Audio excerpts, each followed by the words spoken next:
Sup, everyone? Welcome to the Power Play with CJ. To focus in on the Florida Panthers New York Islanders series preview that kicks off or puck drops Thursday night as the teams with the two longest streaks without winning a playoff series. The Islanders haven't won a series since 1993. We'll talk about that in a second. And the Panthers haven't won a series since the 1996 Eastern Conference Finals against the Pittsburgh Penguins. The cool thing about both those series, Jaromir Jagr played in both of them. Yeah. And Jaromir Jagr is also playing in this series. So, yeah, kind of interesting. But, you look at it from, both teams' perspective. They're not just happy to be there. They expect to go far and, shed the young and up-and-coming label for, contender status. And that was the big thing I said about Florida all year was, future and potential. But now it's like, all right, let's go out and get it done, in the here and now. And, start with the Islanders, actually. John Tavares is one hell of a player. We all know that. One of the best players in the NHL by far, definitely in that conversation. Forward core around them is pretty good. You look at having a guy like, like Kyle Pozo, like a Brock Nelson, Franz Nielsen, definitely a good mix of skill and size in the top nine, and the fourth line with Martin, Cizikas, and Clutterbuck was consistent all year. I remember watching a lot of the games. Matt Martin, just bringing a real physical presence and being a guy that was a pain in the ass to play against. And in a playoff series, you're gonna want a guy like that that's coming in and just bearing down, and just dropping a hammer. That's definitely, a good asset to have that, you can trust your four lines and roll four lines consistently, in the bigger games. Likewise with their defense core, Travis Hamonic, all systems are go right now for Hamonic, so it's definitely a good sign for the Islanders. And I think, having him, having Nick Leddy, having Boychuk, both those guys won Stanley Cups. There's those top three are really good. They'll definitely help you out and make life easier for your forwards and your goalies. Speaking of goalies, right now it's Thomas Greiss.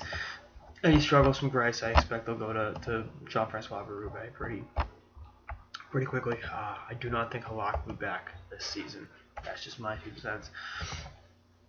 On the other side, you look at Florida. That big line gets all the ink. Obviously, anytime Jaromir Jagr is involved, and you look at the year he had leading the team in scoring, it's like, god damn it. Sasha Barkov, this is the real deal. Anyone that's watched him play is like, oh, okay. And I think having a guy like him and a guy like Aaron Ekblad, a big center and a number one defenseman for the next decade, you're like, oh shit. Like that's, you look at the teams that have won cups, it's that big two-way number one center, i.e. Jonathan Toews, Anze Kopitar, I guess Patrice Bergeron, and then, a legitimate number one defenseman, Duncan Keith, Drew Doughty, Daniel Chara, 5 years ago. So Florida's in good shape. You had two 20-year-old kids that are that good. It's like, oh crap. And they get some great depth up front. They went out obviously and landed. Who would learn personal the deadline? Nick Bukestad came back from an injury. Vince Trocheck should be back. Rocco Grimaldi's been great. So the forward core is pretty good. D is really good. I think they've got a good number of depth. Between obviously Ekblad, Campbell up top. A guy like Dmitry Kulikov, Erica Branson, even Jacob Kendall. All those guys are really solid. There's a good amount of playoff experience there. Obviously Campbell's won a cup. Kendall come up in Detroit. Kulikov was around that Panthers team in 2012. So outside of Ekblad, I think they've all pretty much got some playoff experience. And then the goaltender Roberto Luongo is having a phenomenal year at the age of 37. So, and if he falters, Al Montoya's also numbers are pretty comparable. And they weren't afraid to go to Montoya on the stretch either. They pretty much alternated, at the end of the season. So, again, I really like what this Florida team's all about. I like the Islanders, but I think this is going to be the Panthers in 6 games. Maybe 5 or 6.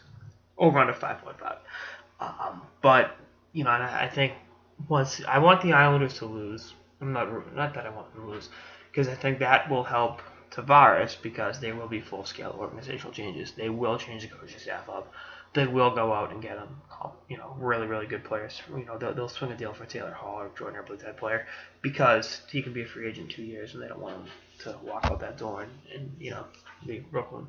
So I think this will be the Florida Panthers snapping their postseason streak, postseason series losing streak, and the Islanders continuing theirs, but the end result for this being full-scale changes for the New York Islanders from top to bottom. See what happens. Anyway, that's all I got on this episode of the Power Play with CJ. Stay tuned for more episodes throughout the season and beyond. Later, guys.